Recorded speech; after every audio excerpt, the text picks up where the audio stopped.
Hello friends, welcome to my channel S M educational theory. এই S M educational থিওরির পক্ষ থেকে আজ আমি বন্ধুরা তোমাদের জন্য যারা 2024-25 সেশনে মাধ্যমিক ক্যান্ডিডেট আছো, অর্থাৎ এখন যারা মাধ্যমিক ক্লাস 10-এ পড়ছো, যারা 2025-এর ফেব্রুয়ারি মার্চ নাগাদ যে মাধ্যমিক পরীক্ষা অনুষ্ঠিত হবে, তাদের জন্য আমি ইতিহাস থেকে 2 নম্বরের সাজেস্টিভ প্রশ্ন নিয়ে এসেছি, অর্থাৎ 2 নম্বর মানের। তো আশা করি ভিডিওটা তাদের জন্য খুব উপকারী হবে। তবে ভিডিওর মূল বিষয়ে যাওয়ার আগে বন্ধুরা, তোমাদের উদ্দেশ্যে আমার একটি ছোট্ট বার্তা আছে, যে বার্তাটা অবশ্যই তোমরা দেখে নাও, তারপরে প্রশ্নতে এসো। দেখো, তোমাদের জন্য আমি যে বার্তাটি নিয়ে এসেছি তা হলো, স্কুল জীবনের প্রথম বড় পরীক্ষা হলো মাধ্যমিক।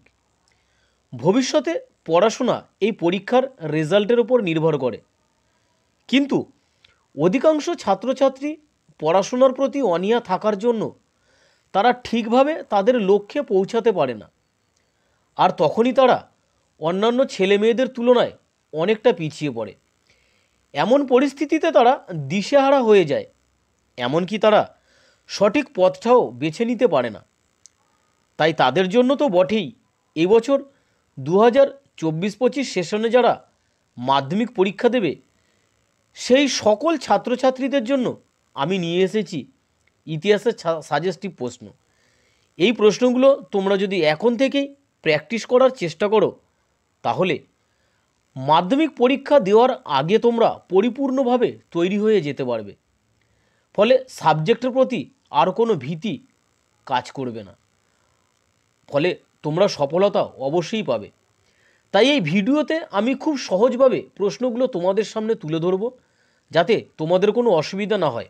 এছাড়াও তোমাদের সুবিধার্থে কোন অধ্যায় কোন প্রশ্নগুলো গুরুত্ব সহকারে পড়তে হবে, সেগুলো আমি কিন্তু এই ভিডিওর মাধ্যমে তুলে ধরব। তো বন্ধুরা, এই বার্তাটির পরে আমি তোমাদের আর একটা কথা বলতে চাইব, সেটা হচ্ছে, আমার এই প্রশ্নগুলো যেগুলো আমি তোমাদের পরীক্ষার উপযোগী করে সাজেশন আকারে দিচ্ছি, সেই প্রশ্নগুলো থেকে যদি তোমরা উপকার পেয়ে থাকো, তাহলে অবশ্যই কমেন্ট বক্সে কিন্তু কমেন্ট করে জানিও। তবে চলো বন্ধুরা, ভিডিওর মূল যে বিষয় নিয়ে আলোচনা, সেই বিষয়ে চলে যাই।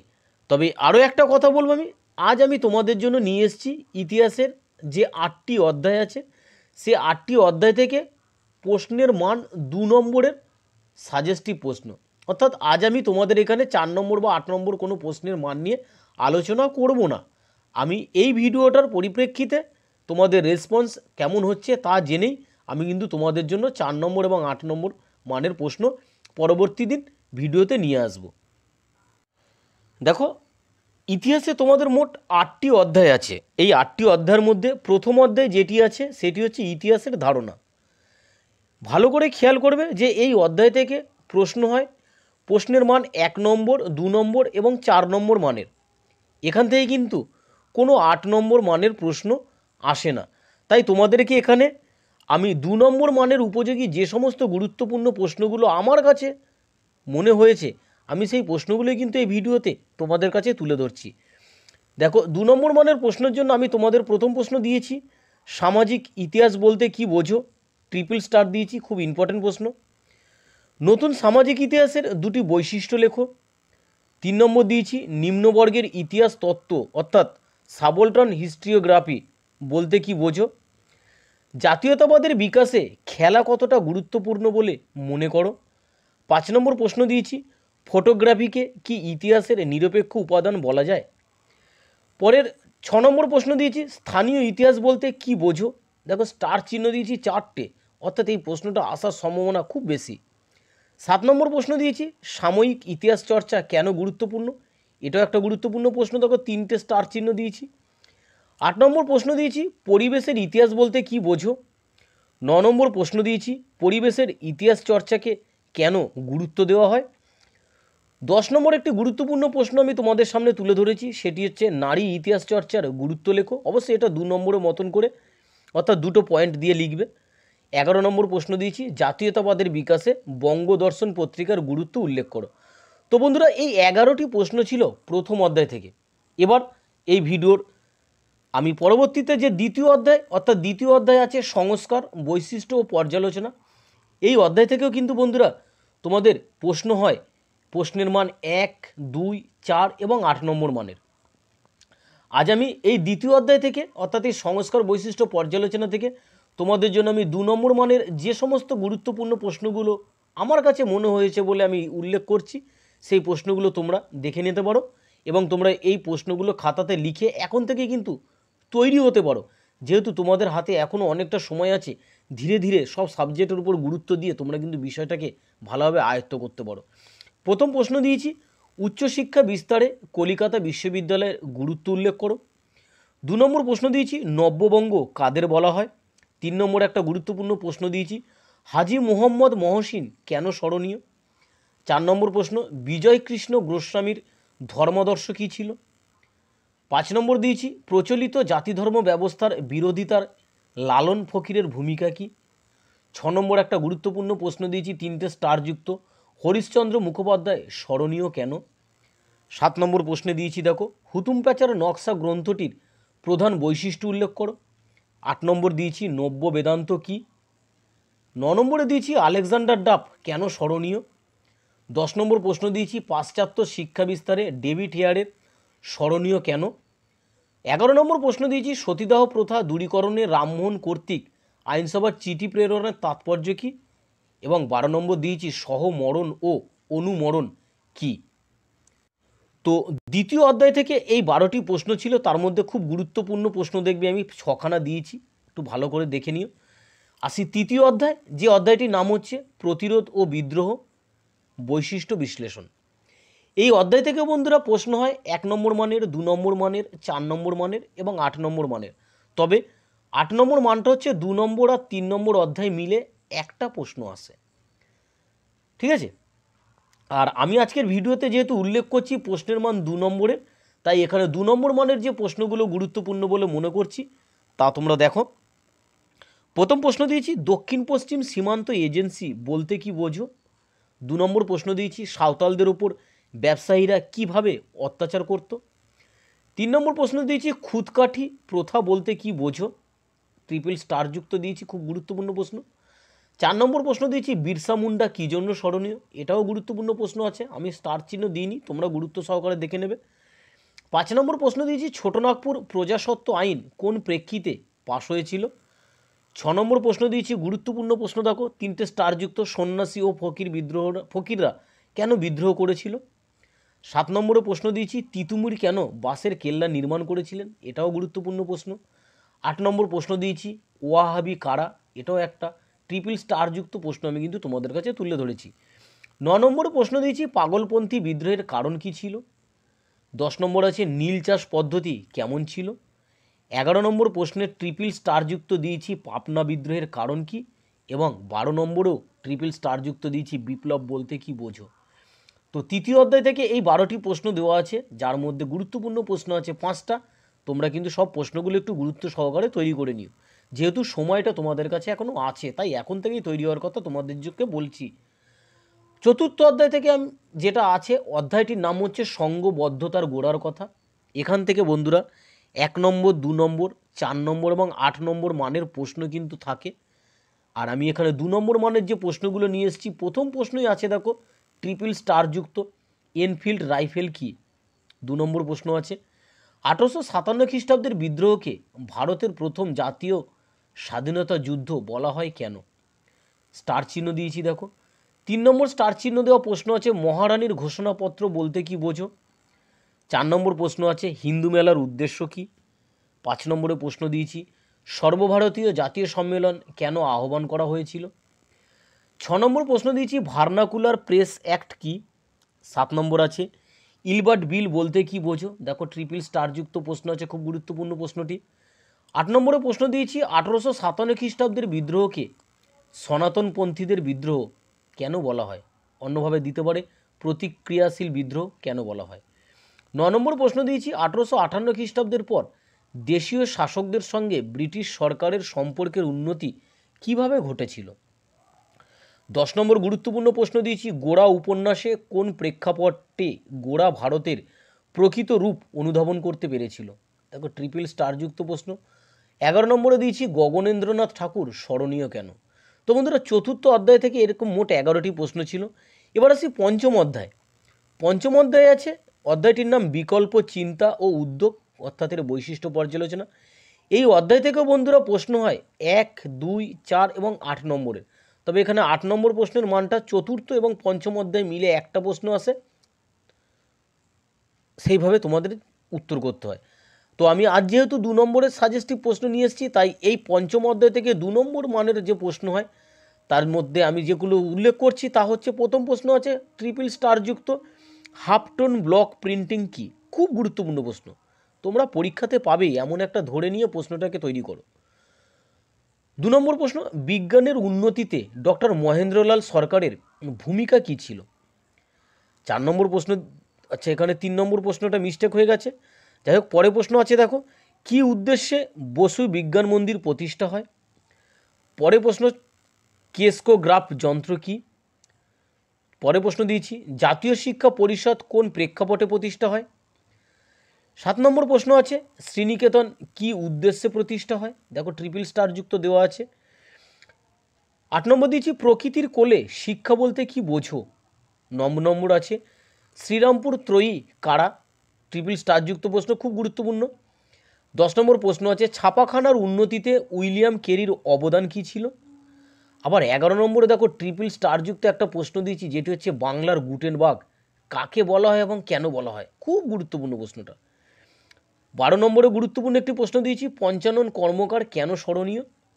13 নম্বরে প্রশ্ন হচ্ছে, অগাস্টাস হিকি কী জন্য স্মরণীয়। এবার আসি বন্ধুরা ষষ্ঠ অধ্যায় থেকে। ষষ্ঠ অধ্যায়ের নাম হচ্ছে 20 শতকের ভারতের কৃষক, শ্রমিক ও বামপন্থী আন্দোলন। ষষ্ঠ অধ্যায় থেকে, এই অধ্যায় থেকে 1 নম্বর, 2 নম্বর, 4 নম্বর এবং 8 নম্বর মানের প্রশ্ন হয়। এখানে আমি 2 নম্বর মানের উপযোগী যে প্রশ্নগুলো গুরুত্বপূর্ণ বলে তোমাদেরকে মনে করছি, 2025 সালে যে প্রশ্নগুলো তোমরা পত্রতে দেখতে পাবে, এমন প্রশ্ন যেগুলো আছে আমি নিয়ে এসেছি। তার মধ্যে প্রথম প্রশ্ন আসছে দেখো, ট্রিপল স্টারযুক্ত কৃষক অঞ্চলে মাদারি পাশি বা বাবা রামচন্দ্রের অবদান কী ছিল। খুব গুরুত্বপূর্ণ প্রশ্ন। 2 নম্বর প্রশ্ন আছে দেখো, একা আন্দোলন কি, কেন এই আন্দোলন শুরু হয়, এটাও একটা গুরুত্বপূর্ণ প্রশ্ন, 3টি স্টারযুক্ত দিয়েছি। 3 নম্বর প্রশ্ন আছে, স্বামী সহজানন্দ সরস্বতী কে ছিলেন। 4 নম্বর প্রশ্ন হচ্ছে, কপিলরাজ ও উজালি পরাজ কারা। 5 নম্বর প্রশ্ন আছে, কিষাণ সভা প্রতিষ্ঠার উদ্দেশ্য কী ছিল। 6 নম্বর ট্রিপল স্টারযুক্ত একটি প্রশ্ন দিয়েছি, তেভাগা আন্দোলনের দাবি কী ছিল। 7 নম্বর আছে, এআইটিইউসি প্রতিষ্ঠার উদ্দেশ্য কী ছিল। দেখো এটিও ট্রিপল স্টারযুক্ত দিয়েছি। 8 নম্বরে আরও একটি ট্রিপল স্টারযুক্ত প্রশ্ন দিয়েছি, ওয়ার্কার্স অ্যান্ড পেজেন্টস পার্টির উদ্দেশ্য কী ছিল। এই অধ্যায় থেকে, অর্থাৎ ষষ্ঠ অধ্যায় থেকে 9 নম্বর প্রশ্ন হচ্ছে, বারদৌলি সত্যাগ্রহ কী। আমি স্টার চিহ্ন দিইনি, তা সত্ত্বেও কিন্তু প্রশ্নটা খুব গুরুত্বপূর্ণ। 10 নম্বরে, মিরাট ষড়যন্ত্র মামলা কিভাবে ভারতে শ্রমিক আন্দোলনকে দুর্বল করে। 11 নম্বরে দিয়েছি, গান্ধীজি কেন ডান্ডি অভিযান শুরু করেছিলেন। গুরুত্বপূর্ণ প্রশ্ন একটা। 12 নম্বরে প্রশ্ন দিয়েছি, সারা ভারত কিষাণ সভার প্রথম সভাপতি ও সম্পাদক কারা ছিলেন। 13 নম্বর প্রশ্ন দিয়েছি একটি গুরুত্বপূর্ণ প্রশ্ন, ত্রিপুরী সংকট বলতে কি বোঝো। 14 নম্বর প্রশ্ন দিয়েছি, তাম্রলিপ্ত জাতীয় সরকার কি কি উদ্যোগ গ্রহণ করেছিল। তো বন্ধুরা 6 নম্বর অধ্যায় থেকে এই 14টি গুরুত্বপূর্ণ প্রশ্ন যেগুলোর মান 2, তা কিন্তু তোমাদের আমি এই অংশে তুলে ধরলাম। এরপর আসবো সপ্তম অধ্যায়ে। দেখো সপ্তম অধ্যায়, যে অধ্যায়টির নাম হচ্ছে 20 শতকের ভারতের নারী, ছাত্র ও প্রান্তিক জনগোষ্ঠীর আন্দোলন। এই সপ্তম অধ্যায় থেকে 1 নম্বর মানের, 2 নম্বর মানের, 4 নম্বর মানের এবং 8 নম্বর মানের প্রশ্ন কিন্তু হয়ে থাকে। এখানে 6 নম্বর এবং এই 7 নম্বর অধ্যায়ের অধ্যায় থেকে কিন্তু একটি মাত্র 8 নম্বরে প্রশ্ন আসে, অর্থাৎ 8 নম্বর প্রশ্নের মান হচ্ছে, মোট 3টে 8 নম্বরে প্রশ্ন আসে, তোমাকে একটা করতে হবে। আর আমি যেহেতু আজকের এই ভিডিওতে 2 নম্বর প্রশ্নের মানের প্রশ্ন নিয়ে এসেছি, তাই আমি 2 নম্বর প্রশ্নগুলি এখানে যেটা গুরুত্বপূর্ণ সেটা তুলে ধরছি। আমি এই ভিডিওর পরবর্তীকালে খুব তাড়াতাড়ি আমি তোমাদের 4 নম্বর এবং 8 নম্বর মানের যে প্রশ্নগুলো তোমাদেরকে এখন থেকেই তৈরি করতে হবে বলে আমি মনে করব, সেই প্রশ্নগুলো কিন্তু আমি তোমাদের পরবর্তী ভিডিওতে তুলে ধরব। তবে এই সপ্তম অধ্যায় আরও সামনে ভিডিওটি নিয়ে যাওয়ার আগে বন্ধুরা, তোমাদের কাছে আমার অনুরোধ রইল, যারা এখনও পর্যন্ত আমার এই চ্যানেলটি সাবস্ক্রাইব করোনি, যারা নতুন আমার এই চ্যানেল আজ দেখছো, অবশ্যই সাবস্ক্রাইব করে নিয়ে আমার সঙ্গে থেকো এবং ভিডিওটি কেমন হচ্ছে অবশ্যই কমেন্ট বক্সে কিন্তু কমেন্ট করে জানিও। এটা আমার তোমাদের কাছে অনুরোধ রইল। তবে চলো বন্ধুরা, সপ্তম অধ্যায় থেকে 2 নম্বর প্রশ্নের মানের যে প্রশ্নগুলো আমি গুরুত্বপূর্ণ বলে মনে করেছি তা তোমাদের সামনে তুলে ধরছি। দেখো, 1 নম্বর প্রশ্ন দিয়েছি ট্রিপল স্টারযুক্ত অ্যান্টি সার্কুলার সোসাইটি কি, অথবা অ্যান্টি সার্কুলার সোসাইটি কেন প্রতিষ্ঠিত হয়, একটা গুরুত্বপূর্ণ প্রশ্ন। 2 নম্বর প্রশ্ন দিয়েছি কোন শিক্ষা প্রতিষ্ঠানকে কেন গোলদিঘির গোলামখানা বলা হয়। 3 নম্বর প্রশ্ন আছে বঙ্গভঙ্গ বিরোধী আন্দোলনের সঙ্গে যুক্ত দুজন বঙ্গ নারীর নাম লেখো। 4 নম্বর ট্রিপল স্টারযুক্ত প্রশ্ন দিয়েছি সরলা দেবী চৌধুরানী কে ছিলেন। 5 নম্বরে একটা প্রশ্ন দিয়েছি, দেখো ট্রিপল স্টারযুক্ত লীলা নাগ স্মরণীয় কেন, আর তিনি কেন দীপালি সংঘ গড়ে তুলেছিলেন। 6 নম্বর প্রশ্ন দিয়েছি ট্রিপল স্টারযুক্ত প্রীতিলতা ওয়াদ্দেদার স্মরণীয় কেন। 7 নম্বর প্রশ্ন দিয়েছি কে কবে কেন অভিনব ভারত গড়ে তোলেন। 8 নম্বর প্রশ্ন দিয়েছি মাতঙ্গিনী হাজরা, বীণা দাস, কল্পনা দত্ত, ক্ষুদিরাম বসু, সূর্য সেন, ভগৎ সিং, সাভারকার কী কারণে স্মরণীয়। এগুলো কিন্তু সব প্রশ্নগুলো 2 নম্বর মানের উপযোগী করে কিন্তু করবে, এগুলো একদম 4 নম্বর বা 8 নম্বরের ভাবে যাবে না। 9 নম্বর প্রশ্ন দিয়েছি কে কবে কি উদ্দেশ্যে বেঙ্গল ভলেন্টিয়ার্স অর্থাৎ বিভি দল প্রতিষ্ঠা করেন। 10 নম্বর একটা ট্রিপল স্টারযুক্ত প্রশ্ন আছে অলিন্দ যুদ্ধ কি, অথবা বিবাদী নামে কারা স্মরণীয়। খুব গুরুত্বপূর্ণ প্রশ্ন তোমাদের জন্য 2025-এ। 11 প্রশ্ন দিয়েছি রশিদ আলী দিবস কি বা কেন পালিত হয়। সাম্প্রদায়িক বাঁটোয়ারা নীতি কি, ট্রিপল স্টারযুক্ত প্রশ্ন দিয়েছি। 13 নম্বরে প্রশ্ন দিয়েছি পুনা চুক্তির 2টি শর্ত লেখো। 14 নম্বরে ট্রিপল স্টারযুক্ত আরও একটি প্রশ্ন দিয়েছি জ্যোতিবা ফুলে স্মরণীয় কেন। 15 প্রশ্ন দিয়েছি নমশূদ্র কারা। 16 নম্বরে প্রশ্ন দিয়েছি দলিত বলতে কাদের বলা হয়। এই ছিল সপ্তম অধ্যায় থেকে তোমাদের গুরুত্বপূর্ণ প্রশ্ন। এবার আসি তোমাদের লাস্ট অধ্যায় অর্থাৎ অষ্টম অধ্যায়, যে অধ্যায়টির নাম হচ্ছে ঔপনিবেশিক ভারত 20 শতকের দ্বিতীয় পর্ব। এই অধ্যায় থেকে মনে রাখবে 1 নম্বর মানের, 2 নম্বর মানের এবং 4 নম্বর মানের কিন্তু প্রশ্ন হয়। এখানে কোনো 8 নম্বর মানের প্রশ্ন আসে না। তাই এখান থেকে 2 নম্বর মানের গুরুত্বপূর্ণ যে প্রশ্নগুলো আছে তা তোমাদের সামনে তুলে ধরলাম। প্রথম প্রশ্ন আছে, দেখো ট্রিপল স্টারযুক্ত ভারতের স্বাধীনতা আইন কি। 2 নম্বর আছে কি কারণে 1950 খ্রিস্টাব্দের 26শে জানুয়ারি স্মরণীয়। 3 নম্বর প্রশ্ন দিয়েছি ট্রিপল স্টারযুক্ত দেশীয় রাজ্য বলতে কি বোঝো। 4 নম্বরে প্রশ্ন দিয়েছি দেশীয় রাজ্যগুলির ভারতভুক্তি দলিল বলতে কি বোঝায়। 5 নম্বর প্রশ্ন আছে রাজা হরি সিং কেন ভারতভুক্তি দলিলে স্বাক্ষর করেন। 6 নম্বর প্রশ্ন দিয়েছি দেশীয় রাজ্যগুলির ভারতভুক্তির ফল কি হয়েছিল। 7 নম্বর প্রশ্ন আছে 1950 খ্রিস্টাব্দে কেন নেহেরু লিয়াকত চুক্তি স্বাক্ষরিত হয়, অর্থাৎ এর অপর নাম দিল্লি চুক্তি, এভাবেও আসতে পারে যে দিল্লি চুক্তি কেন স্বাক্ষরিত হয়েছিল। 8 নম্বর প্রশ্ন দিয়েছি দর কমিশন কেন গঠিত হয়েছিল। 9 নম্বর আছে দেখো অপারেশন পোলো কি, খুব গুরুত্বপূর্ণ প্রশ্ন। 10 নম্বর পত্তি শ্রী রামালু কে ছিলেন, অর্থাৎ তিনি কি কারণে স্মরণীয়। সরকারি ভাষা আইন কি। 12 নম্বরে একটা গুরুত্বপূর্ণ প্রশ্ন দিয়েছি উদ্বাস্তু কাদের বলা হয়। 13 নম্বরে গুরুত্বপূর্ণ একটি প্রশ্ন দিয়েছি পুনর্বাসনের যুগ বলতে কি বোঝায়। আর লাস্ট আমি যে তোমাদের প্রশ্ন দিয়েছি সেটি হচ্ছে কোন সময়কে কেন ভারতের পুনর্বাসনের যুগ বলা হয়। তো বন্ধুরা 2024-25 সেশনের 25-এ যারা মাধ্যমিক পরীক্ষা দিচ্ছ তাদের জন্য ইতিহাসের গোটা সিলেবাস থেকে আমি প্রত্যেক অধ্যায় থেকে গড়ে 12টি করে 2 নম্বর মানের প্রশ্ন নিয়ে তোমাদের কাছে ছিলাম এত সময়। আশা করি এই প্রশ্নগুলো তোমরা গুরুত্ব সহকারে এখন থেকেই তৈরি করবে এবং এখন থেকেই প্রশ্নগুলোকে খাতায় লিখে বারবার করে প্র্যাকটিস করবে। এই প্রশ্নগুলো যদি তুমি এখন থেকেই প্র্যাকটিস করে রেখে দাও বা যদি চর্চায় থাকো, আমি তোমাদেরকে বলবো যে 22 নম্বরের প্রশ্ন আসে একটা প্রশ্ন কিন্তু এর বাইরে তোমরা পাবে না, এটুকু আমি তোমাদের এই ভিডিওর শেষে গ্যারান্টি দিয়ে গেলাম। যদি তোমরা এর বাইরে কোনো প্রশ্ন পাও আমাকে কমেন্ট বক্স করে তোমরা কমেন্টে জানিও, আমি তখন তোমাদের উত্তর দেওয়ার চেষ্টা করব। তো বন্ধুরা ভিডিওটি আজ এই পর্যন্তই। কেমন লাগলো অবশ্যই কিন্তু তোমরা জানাতে ভুলো না। আর হ্যাঁ, তোমাদের সহপাঠীদের কাছে অবশ্যই ভিডিওটা শেয়ার করে পৌঁছে দিও। আর যারা এখনও সাবস্ক্রাইব করোনি তারা সাবস্ক্রাইব করে আমার সঙ্গে থাকো। যারা সাবস্ক্রাইব করে আমার ভিডিওটি দেখছো তাদেরকে অসংখ্য ধন্যবাদ।